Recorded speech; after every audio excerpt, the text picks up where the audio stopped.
Thank you very much. I'll take it. Thank you, friends. It's wonderful to see you here today to hear our panel discussion. That's how I originally envisioned this. I think it's morphed into something a little bit different. We have 3 short presentations for you. All 3 departments at the GSC are going to be represented here today. We've got Professor and Endowed Chair Anne O'Connell, who will be talking about her work with partners in Ethiopia. We have Esther Ohito from the Department of Learning and Teaching talking about her partnerships in Kenya. And we have Tanja Sargent online today talking about the Global Citizen Virtual Exchange Program that connects faculty members all over the world. And many of them, I think, are joining here today. So the idea is we're going to be hearing about these partnerships. Each person has been told they have about 10 minutes to present. And then I hope you'll have questions and we can have a discussion with them at the end. So originally we were going to do sort of a talk show type thing up here. But I think, Anne, we're going to ask you to come on up. And they, I think, have your slides ready. And you can begin for the first 10 minutes. Okay?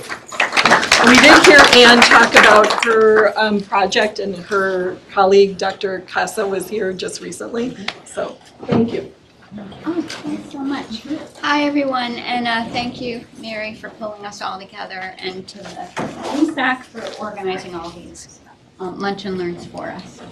Okay, so my work has primarily been in Ethiopia, so I wanted to share a little bit about building a network to continue sustaining this work. So I'm primarily going to talk about my experiences within Ethiopia. And then I have a lot of pictures. I was told that pictures were imperative. This is one of the places where graduates always have their photograph taken at Addis Ababa University. There's, you can't really see it, you can see at the top, there's the lion of Ethiopia that's at the very top of the stairs. So it's just a lovely garden and place to have your picture taken. So just a bit about the landscape in terms of capacity building for education research. There's been a lot of funding and support for health activities, health capacity building, health research capacity building throughout the globe, but not as much on educational research capacity building. However, there is support from the UN over many years.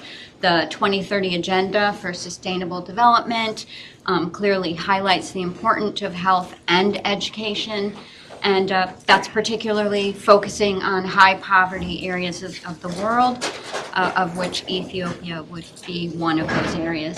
And UNESCO had a recent update to a call they had in 2021 that focuses on the importance of higher education institutes in the role for building capacity for education research and for continuing the efforts in health capacity building research as well. This is just a graphic of the model that I've kind of used to guide our efforts within Ethiopia. So there's like 3 areas: knowledge exchange, which helps to feed into research collaborations, which then helps to feed into strengthening not just systems, but education research and training. So most of the students that I've worked with, well, I should say all of the students that I've worked with in Ethiopia have been master's or PhD level students. There's a lot of research on capacity building in general. So these are just a couple that I really have learned a lot from. The UASI systematic review at the bottom really highlighted the importance of institutional features to support capacity building. So that would be building in structures and mechanisms, support mechanisms for early career scholars, junior faculty to continue their work in education research. So this is just some of the activities so far. In 2013 to 14, I was actually a Fulbright scholar to Ethiopia, where I was able to live in Ethiopia with my family, and it was a great experience. So I totally recommend a Fulbright experience. So far, since about 2012, we've had about 50 knowledge exchange seminars. So these are on many different topics. And last spring, there are 7 or 8 of the faculty at the Graduate School of Education actually contributed a seminar during the knowledge exchange. They usually happen in the spring during the like a Friday afternoon. They're very well attended by everyone at the Graduate School of Education in Addis Ababa, like our counterpart, as well as folks from the U.S.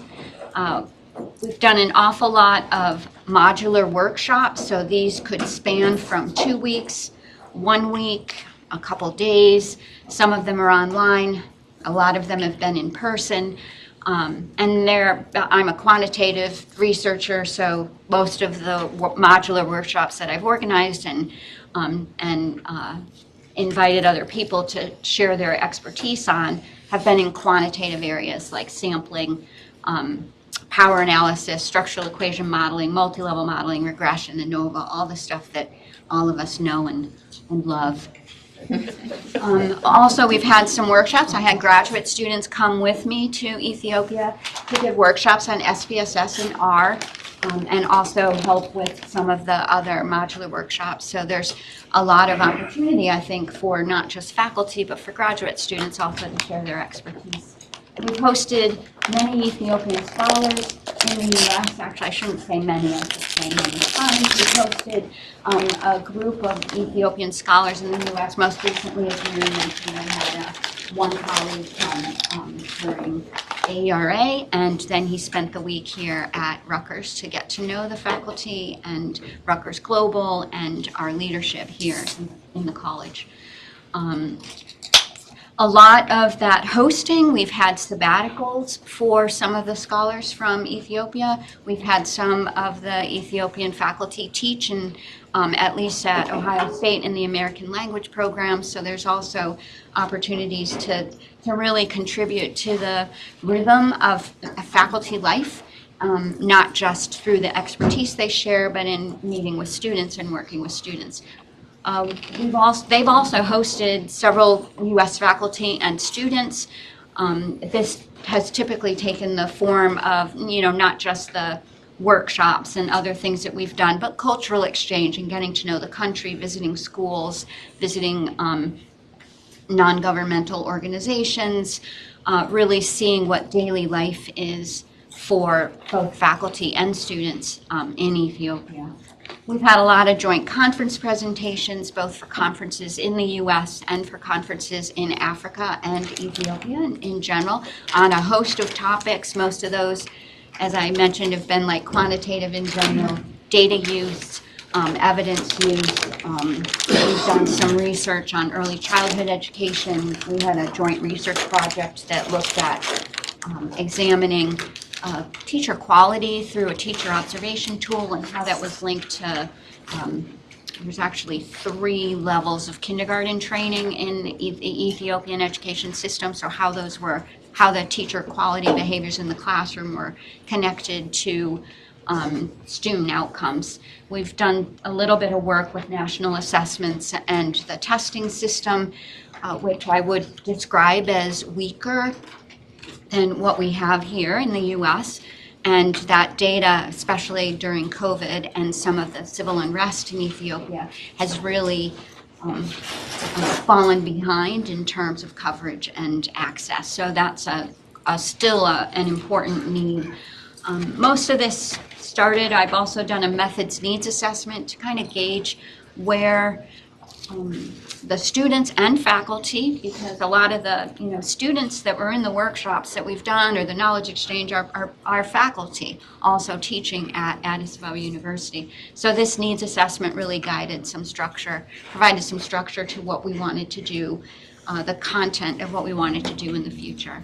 And with regard to memorandums of understanding, I had 2 at Ohio State that spanned about 10 years, and I'm happy to say that I received the MOU signed from Addis Ababa, so I'll be forwarding that to Rutgers Global today. So that's just a snapshot of the activities that I've participated in. The networking goals is really to think about, not just broaden our network, but really think about how we can address educational equity at really a global level. And this comes in many different forms in terms of access to schooling, girls' education, the effects of economic disadvantage within country and across countries. And Ethiopia, it has right now, is one of the primary, has the largest number of refugee camps and refugee people and internally displaced people in the world. So there's a lot of effort that's being done to help with the schooling systems and teacher education to work within those settings. Of course, with cross-country learning and comparisons, there's a lot of effort around improving teacher training. Some of the content areas that my colleagues are in the college and the country are most interested in are early childhood and STEM education of many different forms, and also how these are affected by not just low resources, but also education in a conflict setting. And then continuing to produce knowledge and contributing to solutions. So we don't just want to generate knowledge or understanding, we want to actually put those into place based on in-country priorities and in-country educational evidence base in different content areas, and then really looking at the process of diffusion of solutions, like how are the recommendations we're making really being taken up by different schools or different regions of the country. So in the future for our MOU, just briefly, it does emphasize quantitative research training, but there also is a real need for qualitative training. So I think there's many opportunities with colleagues here at the GSE in terms of offering qualitative workshops or perhaps mentoring or partnering with some students or faculty at Addis Ababa University. Continuing the knowledge exchange, I'd like to look at the possibility for a joint certificate or a joint degree program of some kind. That might be way in the future, but that's a goal that we would like to pursue. Continuing with research, joint research and grants that can support the work. And there's also a local organization. It's actually countrywide, but there's local branches. This is called the Organization for Social Science and Health Development. It's one of the earliest organizations in Ethiopia. The branch that I'm familiar with is situated in Tigray, which is if you know Ethiopian history, it's one of the larger conflict regions. I visited Tigray. It's beautiful. I've taught at Mekelle University. Lovely people, but right now they're really suffering, and I'm trying to look at some ways that, I could help with what their needs are. And then I'm really grateful for this opportunity, Mary, because I'm part of what I'd like to see happening is how to really connect and network with others in GSE Global. And then I wanted to show some pictures here of these are school children lining up to see Lucy at the National Museum, which is always very exciting. I think, like the Mona Lisa, the best part of seeing Lucy is watching people's reactions when they walk in the room. Tell them what Lucy Yeah, is. they may need to know. Tell them who Lucy is. Oh, Lucy is the first human from Ethiopia, or the first pre-human. I'm not really sure which one is accurate, but she's the mother of all of us. And she was found in Ethiopia. So it's really lovely to see that. And this young woman right here, her name's Fazia. She was the only woman in my very first multivariate analysis class that I taught there.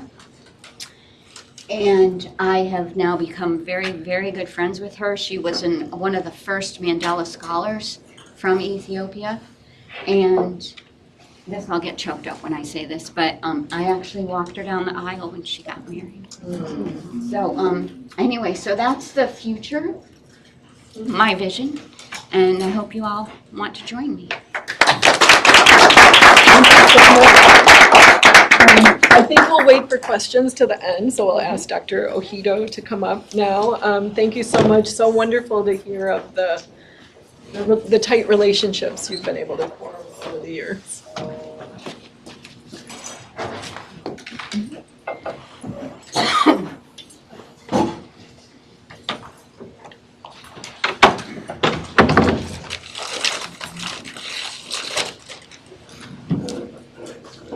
So thank you so much, Mary, for the invitation to be here. And thank you, GSAC, for all of your work in organizing this. And thank you to all of you for joining us. I want to begin by acknowledging everyone here and also everyone joining us from different locations, particularly those of you outside the United States. And in particular, I want to extend a warm greeting to my colleagues in Kisumu, Kenya, who are tuning in. It's around 7 p.m. there. So it means a great deal for me to be in conversation across time zones, geographies, and intellectual communities. Some of those colleagues are pictured here alongside students. This is a photo that was taken at Maseno University in Western Kenya, Kisumu, Kenya in 2022. And it captures a relationship grounded in collaboration, exchange, and shared commitments to rethinking education through a framework of decolonization. And the second image is from that same visit, and it was taken after a workshop that I facilitated with faculty.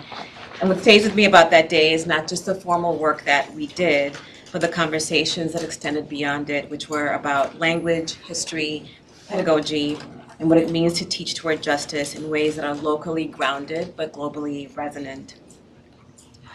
Since 2019 or 2020, I have been collaborating with faculty and students at Maseno University.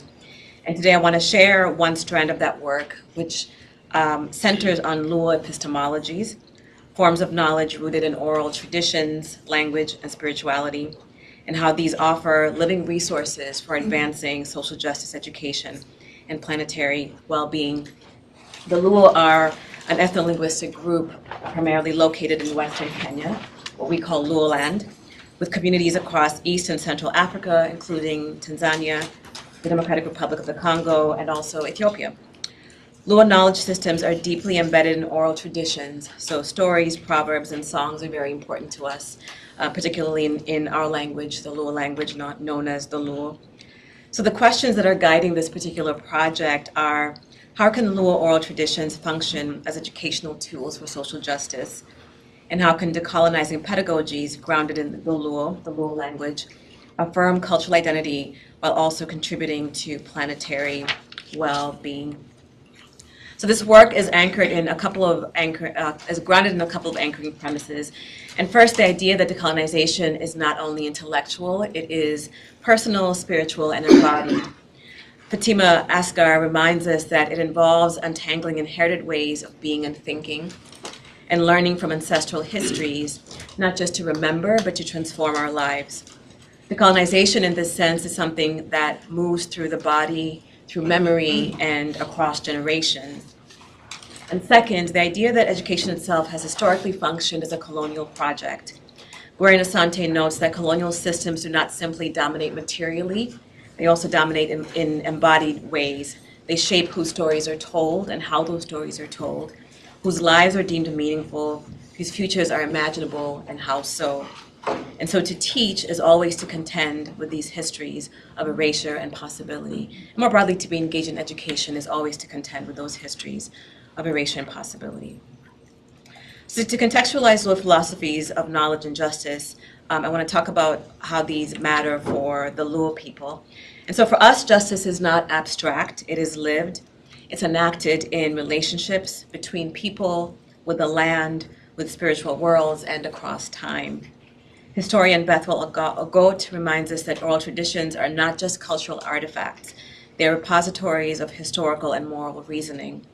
They carry teachings about fairness, reciprocity, and collective responsibility that matter to our lives and to the lives of our children, and I mean our children in a broad sense.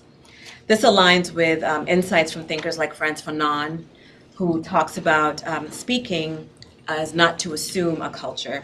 Ngugi wa Thiong'o, who argues that language carries culture, and Stuart Hall, who emphasizes that the past must be actively narrated and reconstructed. So altogether, these perspectives help us see that teaching in Luo, the Luo language, for us, for Luo people, is not simply a linguistic choice. It's a pedagogical act of cultural sovereignty and decolonial repair. One of the most powerful forms this knowledge takes is through proverbs.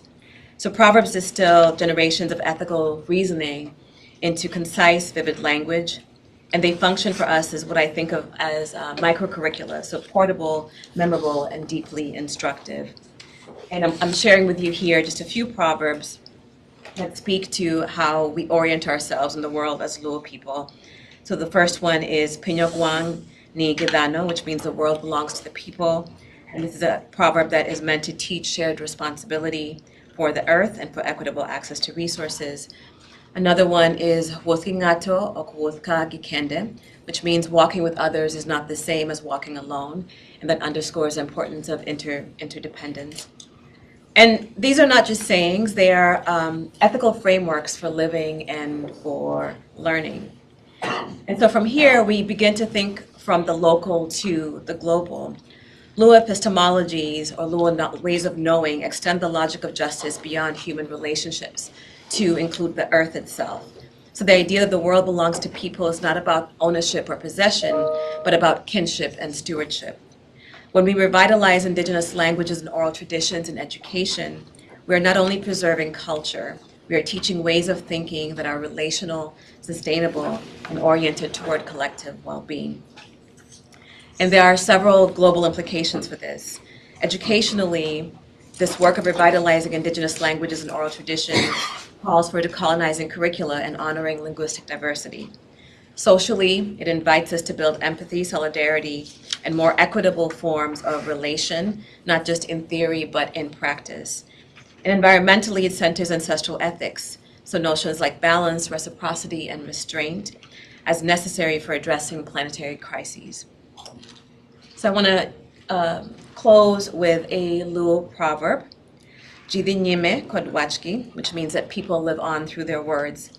And it's a reminder that ancestral knowledge is not behind us. It lives within us, it is alive, and it is generative. And in carrying forward indigenous epistemologies more broadly, we're not simply looking back, we're enacting possibility that local knowledge rooted in language and story and in relation can help us reimagine education and the work of teaching and learning as practices of care, justice, and sustainability. So I'll leave you with this question as food for thought. Which ancestral words guide your own work for justice and sustainability? And how might those words shape the futures that you and we are collectively trying to build? Thank you so much. Dalia, Tanja asked if she can share her screen. Yes. I just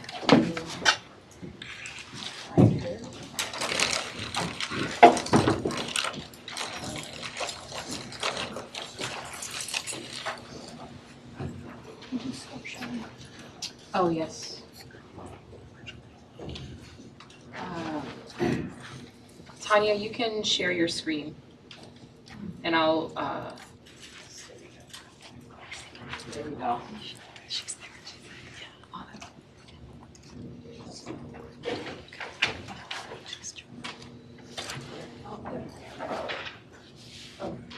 Hi everyone and welcome. I hope everyone is happy today because we are doing something very special in this 3 case study and I love to be here. My name is Hilda and it's a pleasure to me to open this session to share a bit about our work in Global Citizenship Virtual Exchange Consortium based on Sustainable Development Goals on UN Agenda 2030. What you will see today about GCVEX is more than a program. It's a global classroom when we were as students and educators connect across countries, time zones, and realities to engage with real world challenges. Today, we will walk you through how this model creates meaningful, inclusive, and collaborative learning experience grounded not only in theory, but in practice. Next slide, please. Well, as you see here, we have a lot of pictures for different people, but these people are very special. I would like to introduce the incredible faculty behind this experience. This is a truly global team from the Global Citizenship Virtual Exchange. I will briefly introduce ourselves in the spirit of our work, but first of all, I would like to start by myself. Hola, I'm Hilda Revilla, joining from Peru. I will pass the ball to Tanja. Hi everyone, Tanja Sargent from Rutgers University in the United States, and I think I would like to invite my colleagues from around the world to please introduce themselves, starting with Onesim.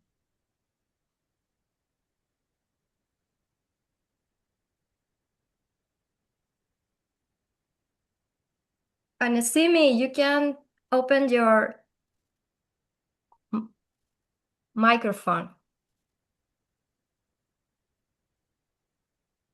Onesim, I can see that you're there. Are you able to unmute?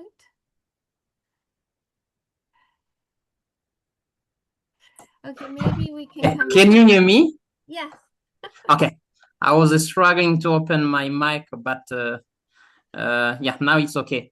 So this is Onesime Nzambimana, and I'm from the Université des Grands Lacs in Burundi. As you can see, it is in French.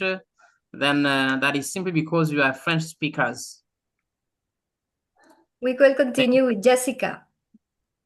Thank you, Nasimi. Thank you. Hola, I'm Jessica Zumárraga, Jessica, desde México, específicamente en Mérida, Yucatán. Thanks. Daniel.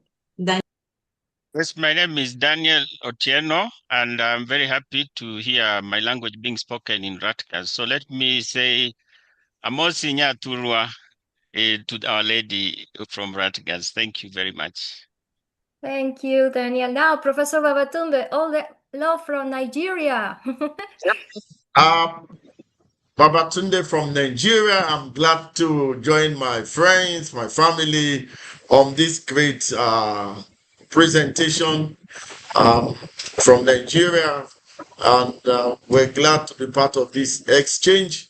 I serve as a professor for peace and conflict resolution at Iconic University. Thank you, and have a wonderful day. Thank you. So we continue next. Thank you. We also have Professor Kabutu here. He's our newest member of the Global Citizenship Virtual Exchange. Thank you very much. My name is Thomas Kibutu, from an associate professor at Kenyatta University in Nairobi, Kenya, but currently a visiting professor in South Sudan at the Catholic University of South Sudan.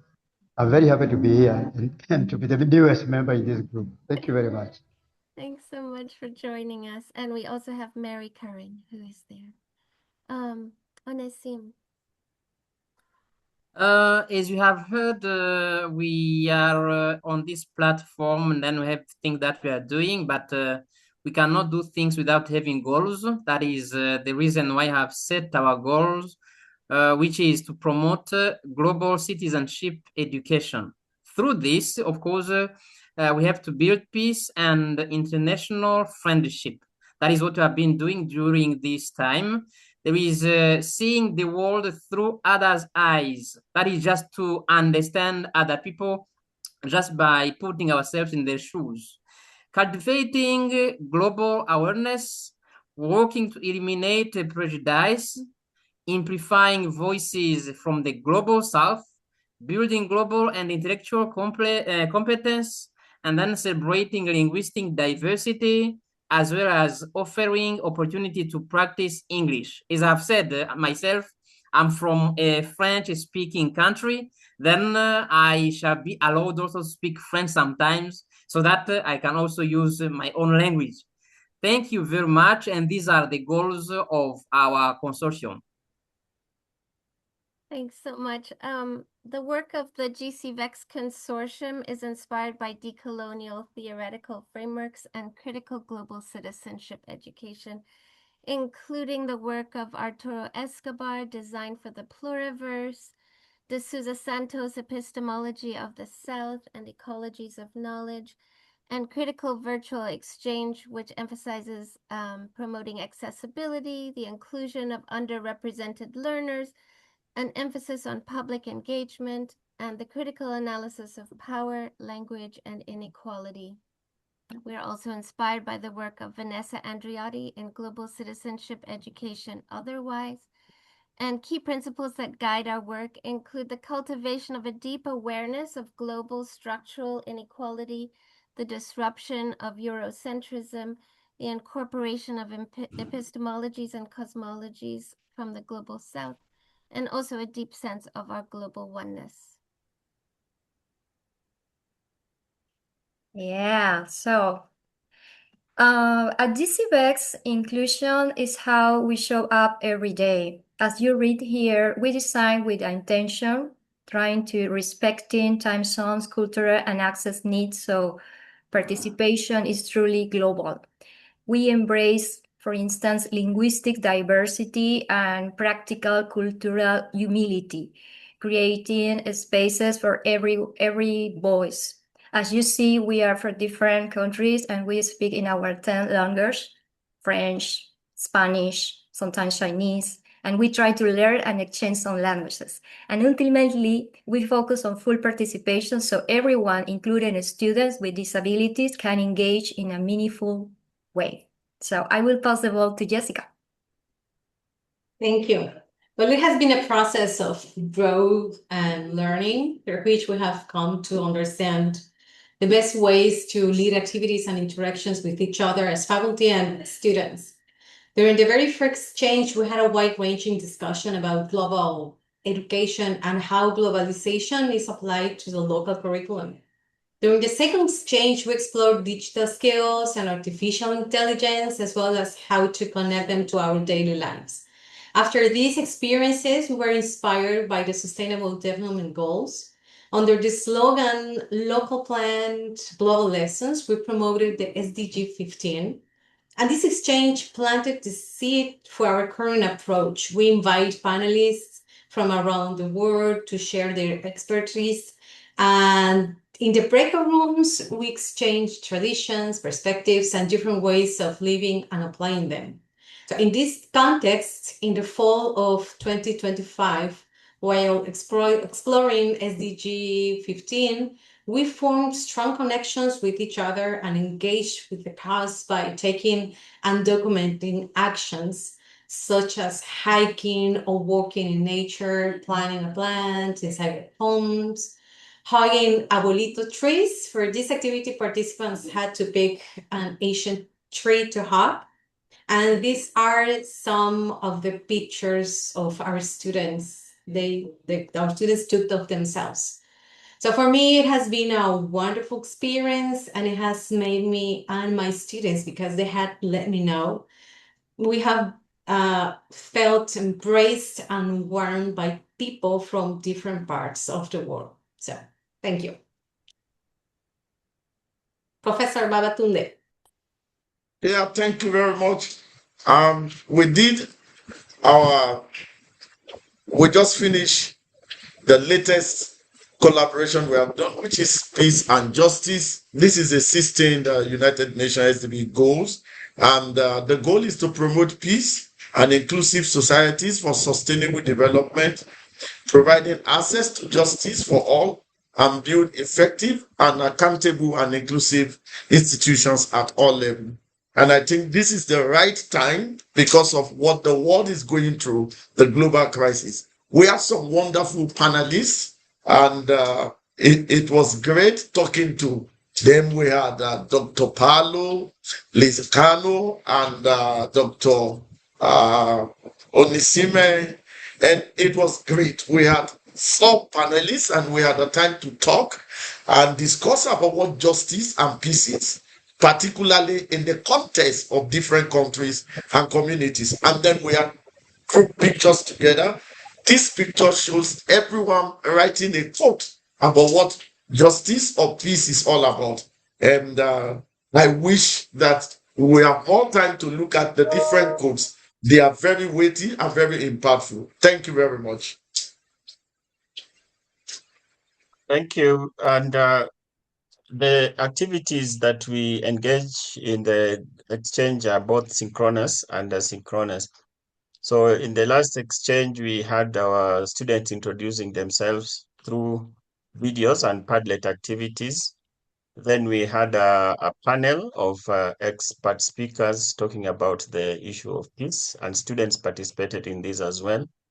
And then we had students share their experiences and their community-driven activities through their WhatsApp platform.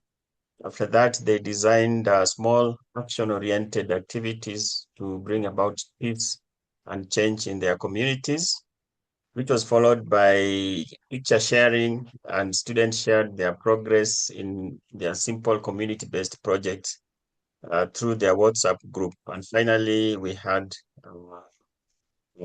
our meeting, which engaged presentations and sharing of action plans for the future. Next slide, please. So overall, the activities have been interactive and student-driven. Next slide. So after that, we had weekly faculty meetings, and we continue to have weekly faculty meetings every Thursday. Whenever we have time and wherever is available, we meet just to keep the pace going. And we have also had faculty training sessions where we trained some of the faculty from Nigeria to pick up on virtual exchange activities in their home bases, in their workstations, and that involved principles of virtual exchange and other areas as well. Tanya. So Daniel mentioned that we have both synchronous and asynchronous activities. We've made a lot of use of Padlet, and it's been just so powerful to see the students from around the world sharing about themselves. So I've selected a few, just 3 videos for us to watch from students in Libya, Mexico, and Kenya.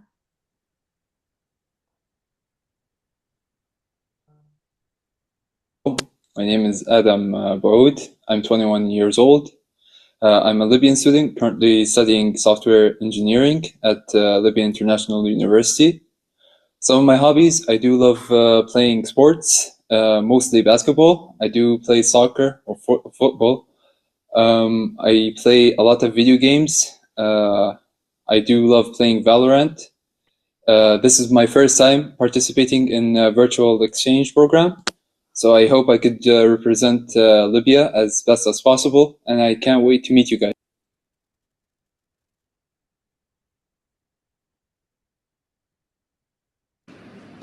Hi, my name is Chris and I'm from Mexico. I'm a student. I major in education at UADY, Universidad Autónoma de Yucatán. This is the park that's outside my house. That tree is called a flamboyant, and it usually has orange flowers. Although maybe because of the season, right now it doesn't really have any of those.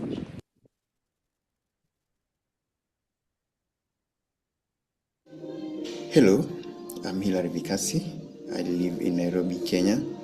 I'm studying certificate in international teaching at Kenyatta University, and I am a teacher intern at Aga Khan Academy in Nairobi. I grew up in Kakamega, surrounded by the beautiful Kakamega forest, a nurturing environment that allowed me to develop a deep appreciation for community, harmony, and respect for others. This environment and experience really shaped the person I am today. As an educator or a teacher, I aim to create classrooms that reflect the same peace and inclusivity that I experienced growing up. I'm very passionate about fostering social justice, empathy, and global citizenship among my learners, helping them feel supported, heard, and empowered to make a positive impact in their communities.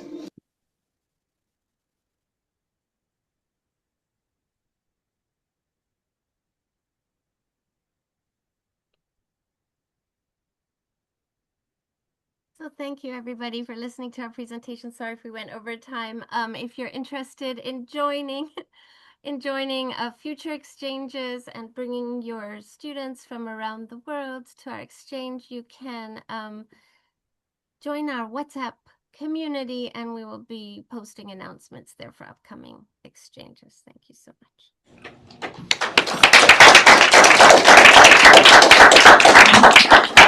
Thank you very much, Tanya and everybody. I don't think they can see me now, right? I'm not on camera, but thank you all very much, if you can see me. I'm feeling guilty now because everybody just had a few minutes to talk about these amazing projects, and I think each of you could have had the full hour to do so. But we do have about 15 minutes for questions, conversation, discussion. So does anybody have something you'd like to address to one of our panelists? I'm curious, Dr. Ohito, I really loved the way you framed and the different ideas you brought. I was curious because I saw there was pictures of students and so what are the different like products of the different things you're doing? You're like training teachers perhaps, or like who are you working with on the ground, drawing from that, all those learning that you shared with us? Sure, I'll go up front so that folks, and maybe we can both.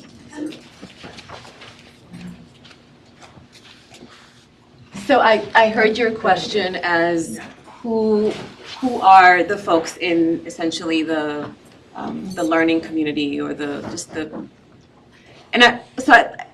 I'll say that first, the work that I'm doing in Western Kenya is a blend of research and teaching, really. So the research arm of it, we have a couple of ethnographic projects that we are getting off the table. And by we here, I mean that myself and the faculty in the School of Education at Maseno.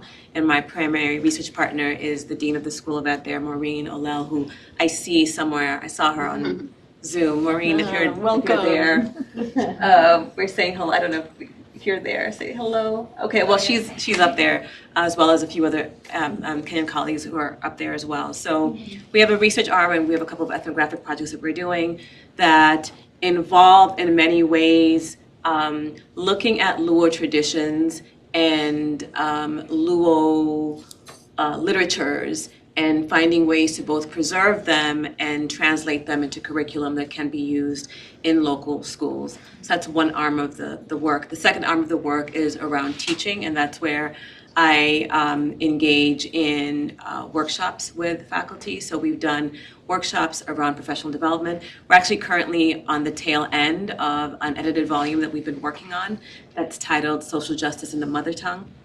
So we're looking there at lessons on social justice that are grounded in Luo epistemology and ontology, and so we're very excited about that volume, which should be coming out in the next year or so.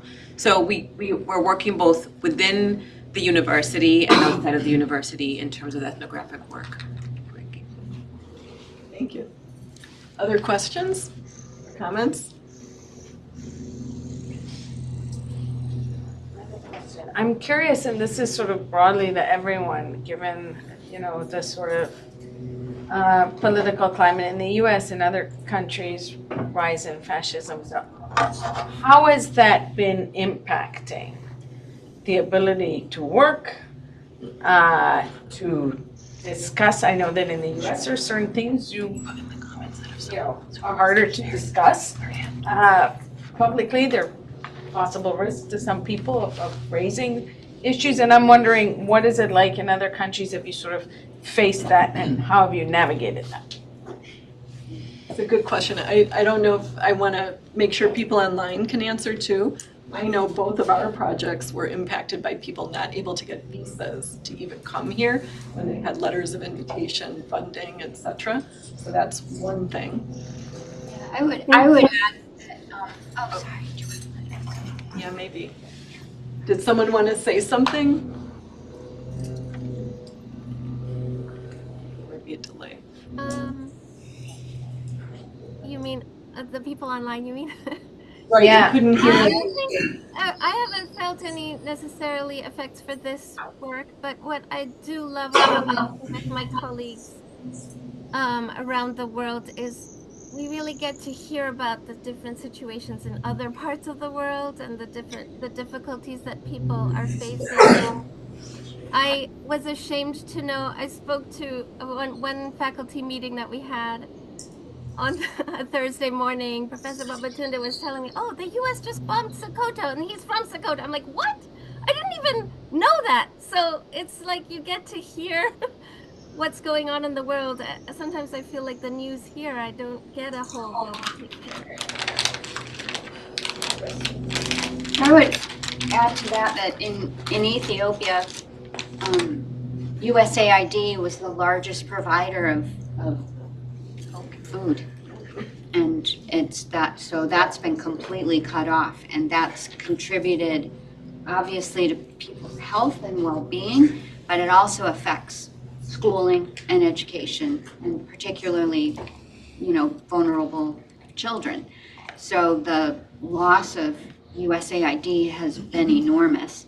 USAID also funded the acronym is READ, but they promoted mother tongue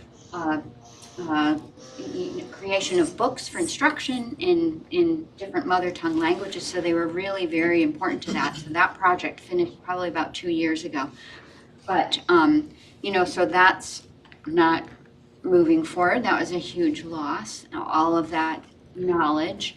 And Ethiopia, I would think like Kenya and Tanzania, many other countries has like 88 different languages within their country, and they have about 30 languages of instruction now for primary school. Most secondary school and beyond is in English.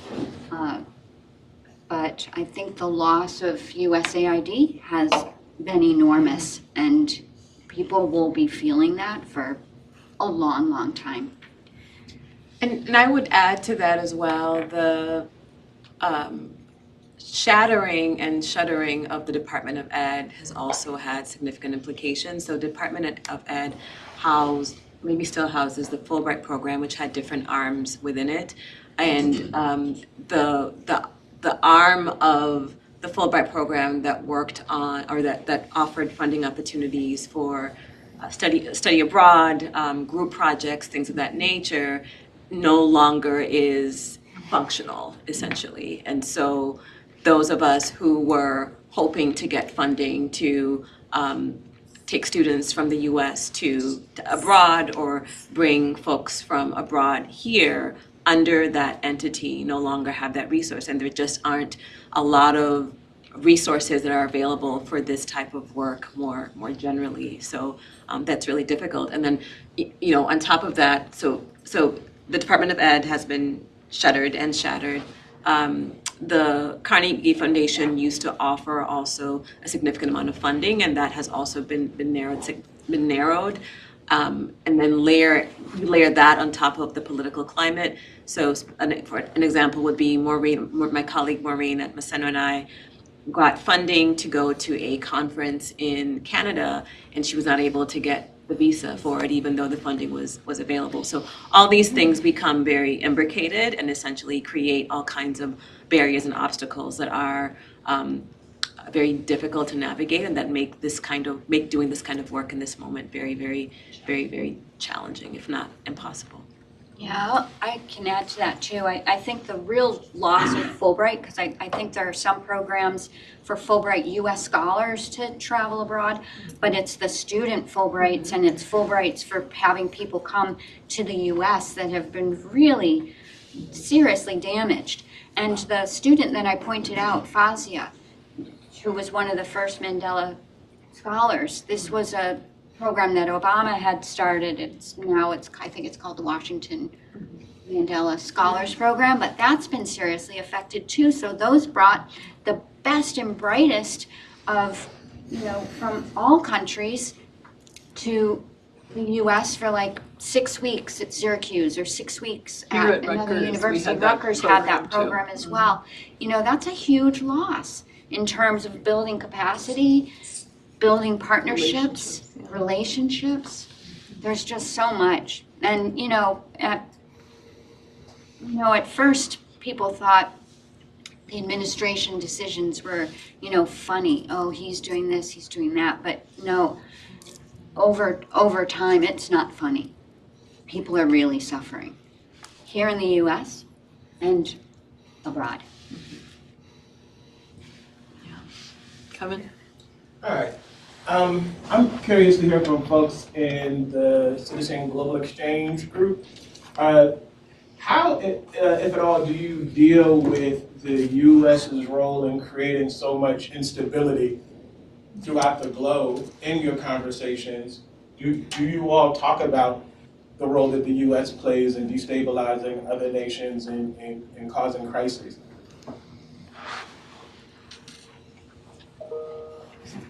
Can I say something? I'm from Peru. I'm a professor, and I like your question because sometimes when we are having this meeting on Thursdays, we talk about different topics. So not only topic related with education, but all topic related with, health, sanitation, peace and justice, etc. So I believe that what we are doing since long time ago through GCVEX, our content and the way that we deliver and facilitates between professors and working together with the students across the continents. Our mission, I believe that is related to become designers of learning experiences. So we try not to use the bad impact of those decisions in America. We try to connect the things that we can deal with in order that we are creative person, we believe in respect, and we can, through that, create integrity in industry challenges. So cross-cultural collaboration and agile methodologies into the classroom. We also trying to include people from different backgrounds, different religions. We care about, this is for us a safe space. So when we talk about countries such as Peru, for instance, we believe that education is important, not only to go to the college and then get a degree, because how you become after the college. So through this learning experience, through GCVEX, from people from Africa, people from Asia, people from the Americas, we believe that transformation is in actions.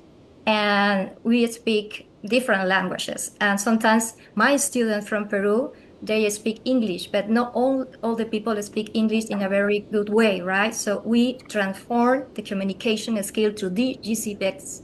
And I can help them, assist them, how can they prepare better essays, but also how can they become a better people in the society. So I'm trying, and I believe that faculty, the team that we create, we were beyond that barriers. We believe that we can do it, even some barriers.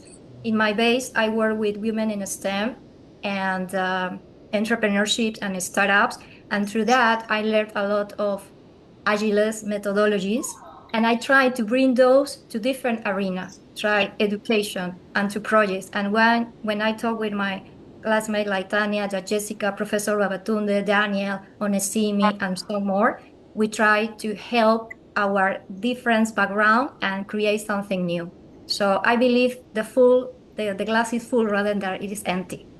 Thank you. Daniel. I wanted.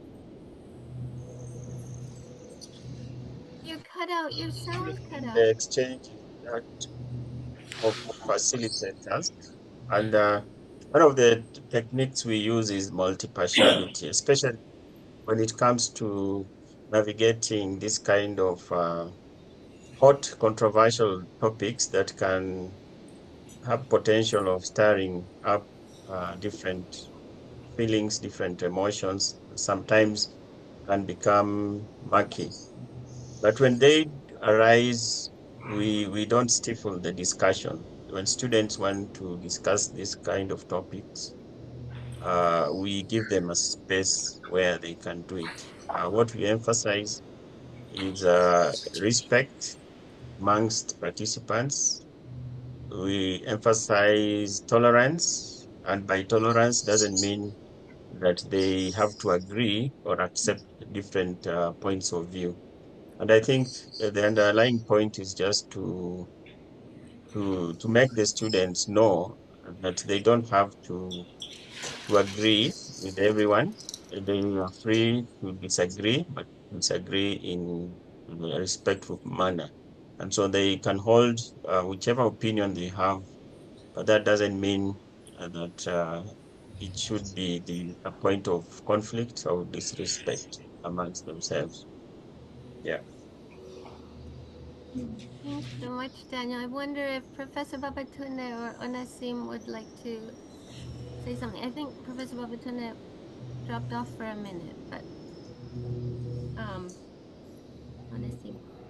Yes.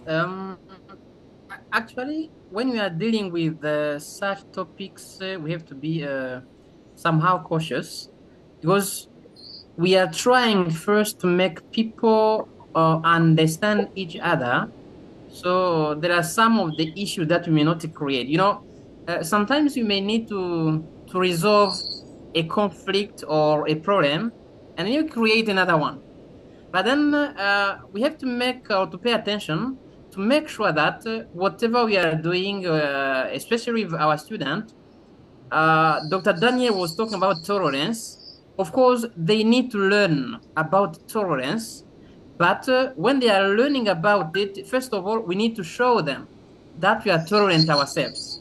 And then in this way, they can learn to respect each other, because they shall see this from what we are doing ourselves, because also need to be examples of our students.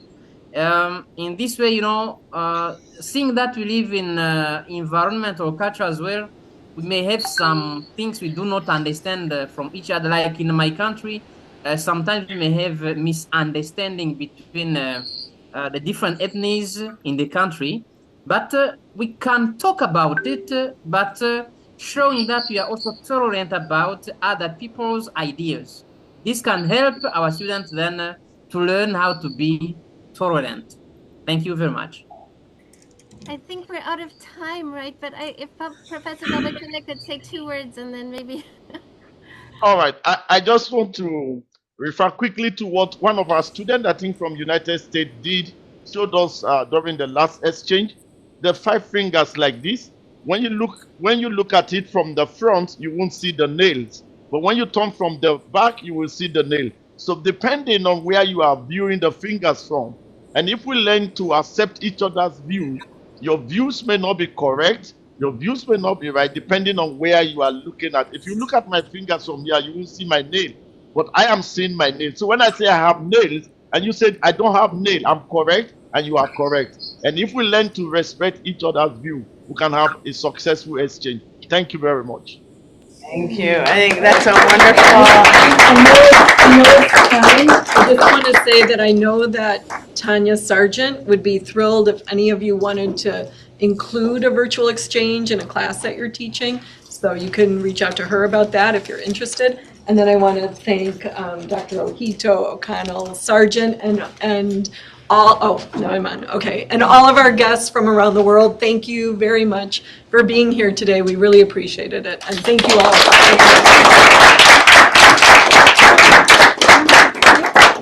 Thank you so much.